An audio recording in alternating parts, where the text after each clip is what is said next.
നമ്മുടെ സഖാവ് ഗോവിന്ദൻജി നമ്മുടെ ശൈലജ ജിക്ക് കൊടുത്ത ഒരു പണി കേട്ടാൽ നിങ്ങൾ പൊട്ടിച്ചിരിക്കും. പണി എന്ന് പറഞ്ഞാൽ ചെറിയ പണിയൊന്നും അല്ല കേട്ടോ, വലിയ മൊട്ടാൻ പണിയാണ് കൊടുത്തിരിക്കുന്നത്. കേൾക്കാം. KPCCയുടെ പ്രസിഡന്റ് മത്സരിക്കുന്ന മണ്ഡലം, ആ മണ്ഡലത്തിൽ ഇടതുപക്ഷ ജനാധിപത്യ മുന്നണിക്ക് ജയിക്കാൻ സാധിക്കുന്ന ഒരേ ഒരു സ്ഥാനാർത്ഥി എന്ന രീതിയിലാണ് ശൈലജ നടത്തിയത്. കഴിഞ്ഞു.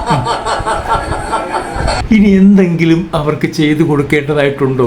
ജീവിതത്തിൽ അവരുടെ തല പൊങ്ങത്തില്ല. കാരണം അവിടെ അവർ തോറ്റുപോകും, 100% ഉറപ്പാണ്.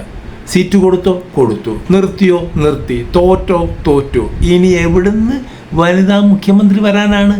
ഇത്തവണ കൊണ്ട് കമ്മ്യൂണിസം കംപ്ലീറ്റ് തീരുകയാണ് കേരളത്തിൽ. അത് കഴിഞ്ഞാൽ പിന്നെ മുഖ്യമന്ത്രിയല്ല, മന്ത്രി പോലും ചിന്തിക്കേണ്ട കാര്യമില്ല. എന്നാലും അവരെ അടിച്ചിരുത്താൻ പിണറായി കാണിച്ച ഈ ഒരു കൂർമ്മ ബുദ്ധി ഉണ്ടല്ലോ, സമ്മതിക്കാതെ തരവില്ല. Hats off. സബ്സ്ക്രൈബ് ചെയ്യാതെ പോകരുത് കേട്ടോ.